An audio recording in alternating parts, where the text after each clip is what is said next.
Mi nombre es Lucía Martínez, y esta es la historia que nunca le conté a nadie. Si hoy escribo estas palabras es porque siento que el tiempo finalmente ha erosionado mi resistencia y ha hecho insoportable el peso que cargo. No busco perdón, pues ya he aceptado que eso nunca llegará. No quiero comprensión, porque sé que pocos entenderían. Lo que deseo es solo exorcizar estos demonios, dar forma al terror que se ha alojado en mi alma para que, quién sabe, pierda parte de su fuerza.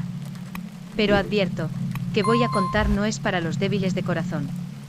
Si decides seguir, estarás recorriendo un camino oscuro a mi lado, donde el miedo y la culpa se entrelazan en una danza macabra. Todo comenzó en una mañana sofocante de agosto, en el verano de 2016, en un barrio antiguo y decadente de Valencia, donde mi familia vivía desde hacía generaciones. Vivíamos en un edificio que había conocido tiempos mejores. Sus paredes desconchadas y los pasillos mal iluminados eran testigos silenciosos de un pasado más próspero. Mis padres trabajaban todo el día, así que pasaba la mayor parte de las vacaciones escolares sola, atrapada en una rutina de aburrimiento e inquietud que parecía interminable. Era una época en la que las calles hervían de calor, y las tardes se arrastraban con una lentitud asfixiante. Solía quedarme en mi habitación, con las cortinas entreabiertas para impedir que el sol implacable convirtiera el ambiente en un horno. La vida en el edificio era monótona y predecible, excepto por un detalle que, poco a poco, fue ganando una presencia siniestra: el vecino del piso de abajo. Su nombre era Don Andrés, un hombre que rondaba los 50 años, con una apariencia que al principio no era particularmente amenazante. Era delgado, con el pelo canoso y una barba rala que parecía siempre sin hacer.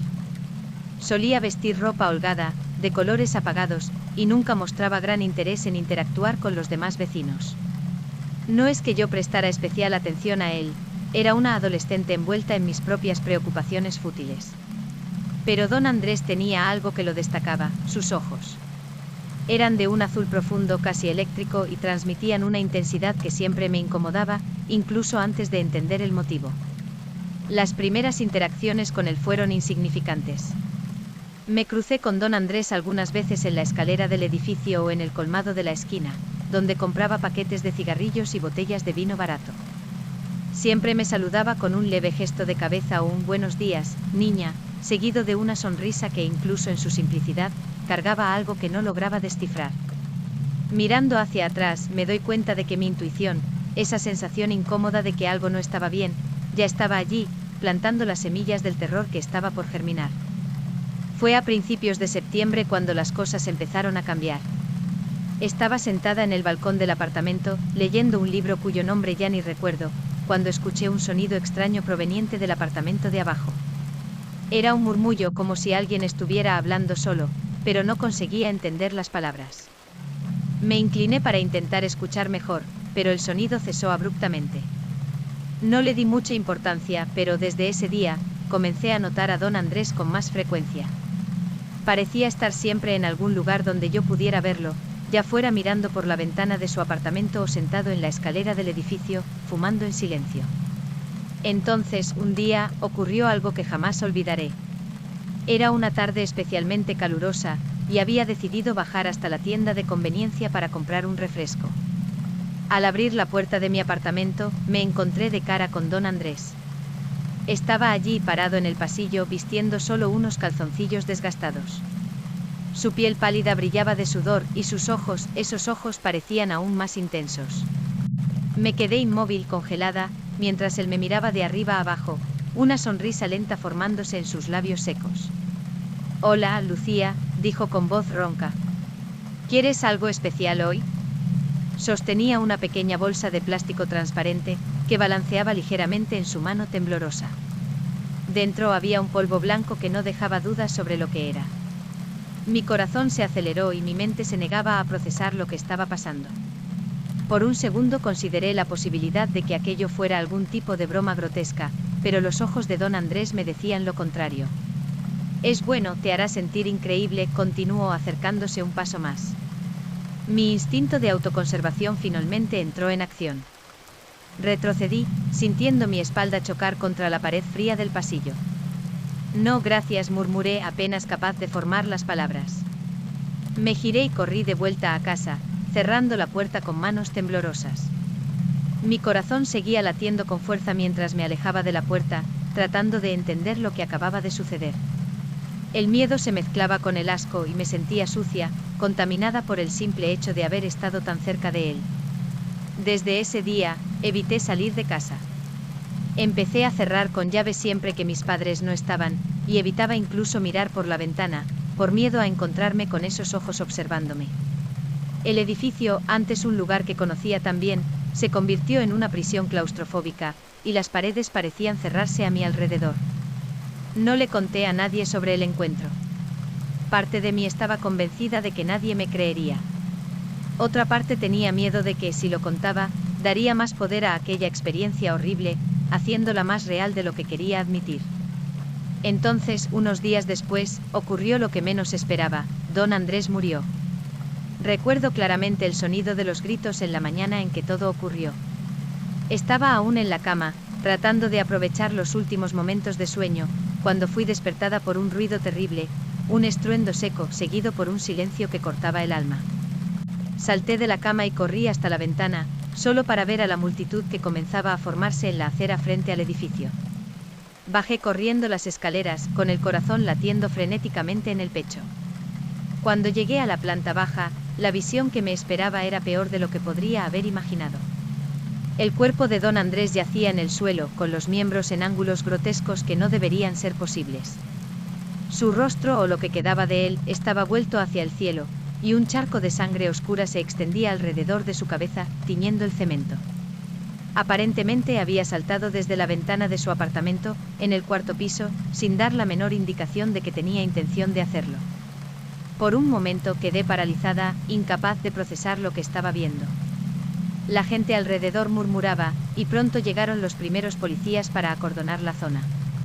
Mis ojos se dirigieron a la ventana desde donde había saltado, y fue entonces cuando vi algo que me heló hasta los huesos.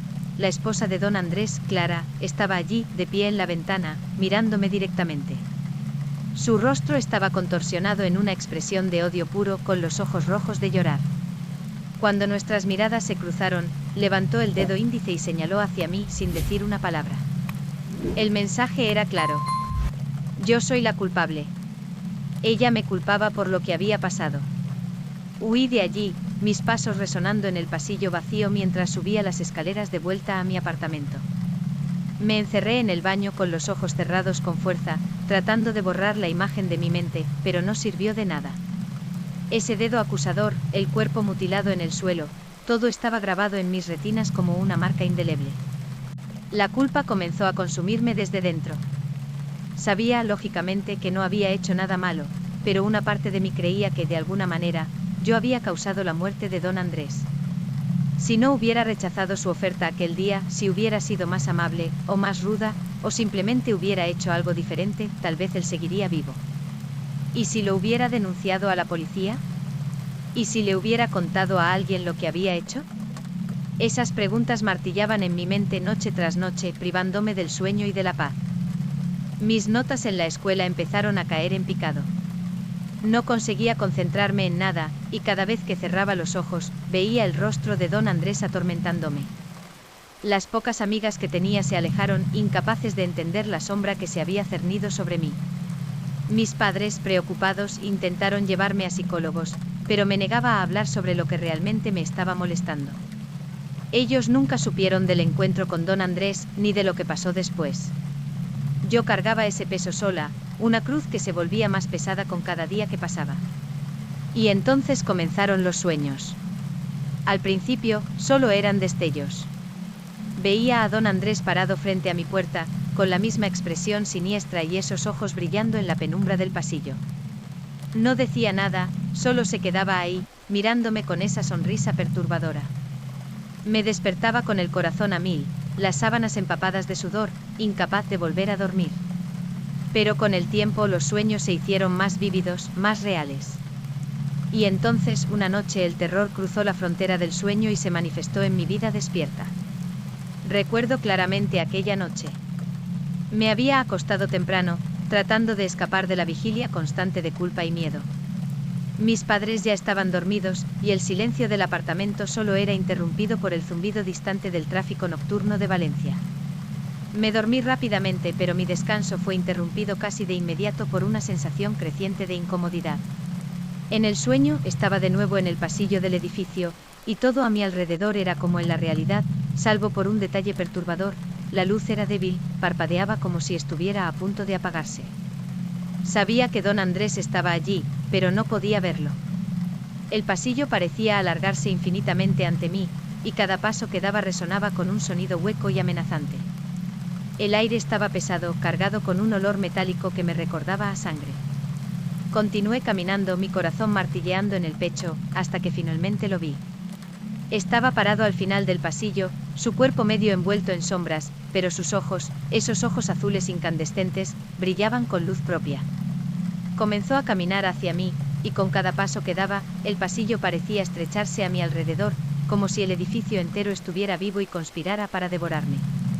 Quería correr, quería gritar, pero mi cuerpo estaba paralizado por el terror. Cuando llegó más cerca, pude ver que su rostro estaba distorsionado, como si hubiera sido esculpido en cera derretida. Sus labios se movieron en una sonrisa grotesca, y su voz, ronca y llena de desprecio, resonó en mi mente como un trueno.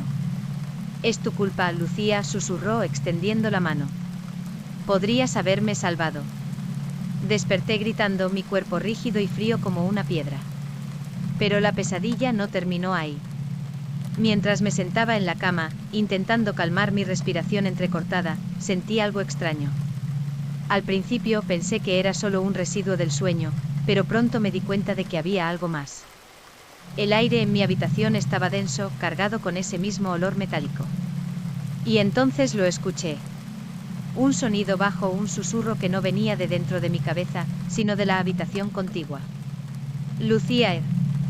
El sonido de mi nombre, pronunciado con esa voz que conocía tan bien, me hizo saltar de la cama. Mis pies tocaron el suelo frío, y sentí una corriente helada subir por mi espalda. Caminé vacilante hasta la puerta de la habitación y la abrí lentamente. El pasillo estaba oscuro, pero al final, en dirección al salón, una luz débil y trémula danzaba en las paredes, como una vela a punto de apagarse. Temblando avancé, guiada por una mezcla de miedo y una curiosidad mórbida que no podía controlar. Cuando llegué al salón, la luz se extinguió, dejándome en la oscuridad total. Mi corazón parecía estar a punto de explotar de lo fuerte que latía. De repente sentí una presencia detrás de mí, tan palpable que casi podía escuchar su respiración.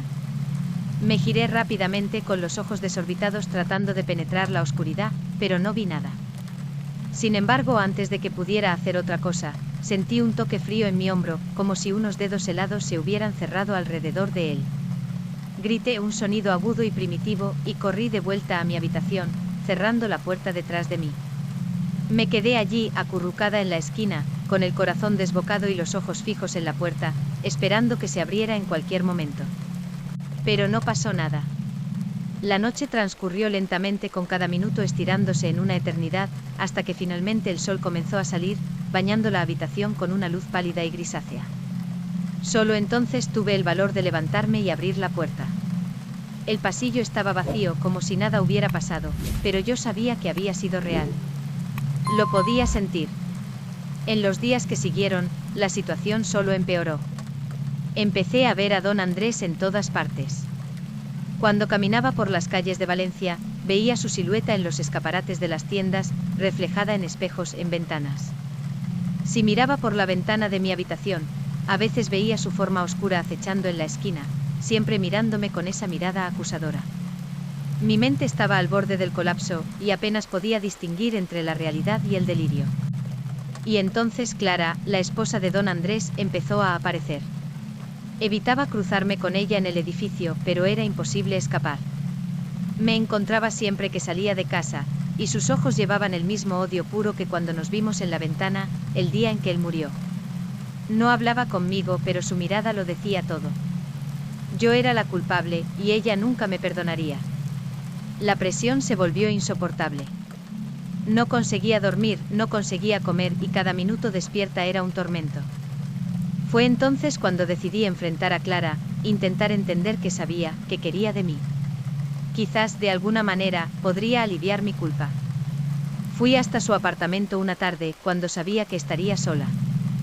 Llamé a la puerta, y cuando ella abrió, su mirada de sorpresa se transformó rápidamente en una sonrisa maliciosa. «Finalmente has venido», dijo con la voz cargada de amargura. «Sabía que vendrías». No había amabilidad en sus palabras, pero aún así, entré. El apartamento estaba oscuro, las cortinas cerradas, y el aire tenía un olor pesado, a moho y algo más, algo podrido. Clara me llevó hasta el salón y me ofreció una silla, pero me quedé de pie, incapaz de sentirme cómoda en aquel lugar. «Necesito saber», comencé con la voz temblando, «qué pasó con don Andrés. Me culpas, ¿verdad?» Ella rió, un sonido amargo y vacío. «Eres lista, Lucía. Siempre lo has sido. Pero también eres una tonta si piensas que puedes escapar de lo que hiciste». «¿Qué hice?», pregunté sintiendo un escalofrío recorrer mi cuerpo. Yo no hice nada». «Exactamente», respondió fríamente. «No hiciste nada. Y por eso él está muerto. Necesitaba ayuda, alguien que viera más allá de la superficie. Pero tú, como todos los demás, lo miraste con desprecio. Solo quería un poco de atención, un gesto de bondad. Pero lo rechazaste». Sentí una lágrima correr por mi mejilla. Yo no lo sabía». «¿Cómo podía saberlo?». «No importa lo que sabías», replicó con dureza. «Lo que importa es lo que no hiciste. Y ahora, tendrás que vivir con eso. Como yo vivo. Todos los días». Esas palabras cayeron sobre mí como una sentencia de muerte. Salí de su apartamento sintiéndome más pesada de lo que me sentía al entrar, como si una parte de mí se hubiera quedado atrás en aquel lugar sombrío. Sabía que no había forma de escapar de la culpa, del peso de la responsabilidad que Clara había puesto sobre mis hombros. Estaba atrapada en ese ciclo infernal, reviviendo cada momento, cada decisión que no tomé, cada acción que no realicé. Los días siguientes fueron una niebla de desesperación. Los sueños se intensificaron, y ahora, Clara también aparecía en ellos, siempre junto a don Andrés, ambos observándome con esos ojos llenos de odio y decepción. Estaba siendo consumida, devorada por la culpa, y sabía que no había salida. Lo que más me aterrorizaba era la certeza de que ellos tenían razón. Yo era la culpable. Y entonces, una noche, ya no pude soportarlo más. Bajé hasta la planta baja del edificio, donde don Andrés había muerto, y me quedé parada en el mismo lugar donde su cuerpo había caído, mirando hacia la ventana del cuarto piso. El viento de la noche era frío y cortante, pero apenas lo sentía. Mi mente estaba en un lugar oscuro y profundo, donde ya no había espacio para el miedo, solo para la aceptación. Subí las escaleras una última vez, cada paso resonando como un martillo golpeando un clavo. Cuando llegué a mi planta, fui hasta la ventana del pasillo, la misma desde donde don Andrés había saltado. La abrí y miré hacia abajo, hacia el asfalto negro que me llamaba. El abismo me atraía, como si fuera la única solución, la única manera de acabar con el sufrimiento, de encontrar la paz que tanto deseaba.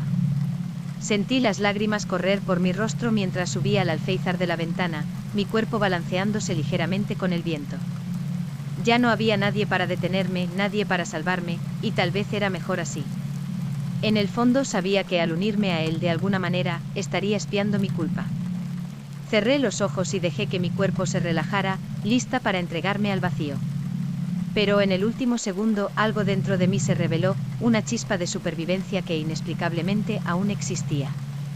Di un paso atrás, regresando al pasillo del edificio, mi corazón desbocado y el cuerpo temblando de adrenalina. No entendía lo que había pasado, pero sabía que por algún motivo aún estaba viva. Y quizás, solo quizás, eso significaba que aún había algo que hacer, alguna forma de redención. Desde aquella noche, cargo conmigo las marcas de lo que viví, tanto físicas como emocionales. La culpa aún está ahí como una sombra persistente, pero he aprendido a convivir con ella. Todavía veo a don Andrés y a Clara en mis sueños, pero ya no son las pesadillas paralizantes de antes. Ahora son recuerdos, fragmentos de un pasado que nunca podré cambiar, pero que tampoco puede destruirme. Viví un horror que pocos podrían imaginar, un terror que fue más allá de la comprensión, pero sobreviví. Y al final, tal vez eso sea lo máximo que podemos esperar. Sobrevivir. Aprender a cargar el peso de lo que hemos hecho y de lo que no hemos hecho, sin dejar que eso nos consuma por completo. Ahora, mientras escribo estas palabras, siento que de alguna manera, estoy poniendo fin a la historia que comenzó aquel verano de 2016. Un final imperfecto es cierto, pero un final que finalmente me permite seguir adelante aunque sea un paso a la vez.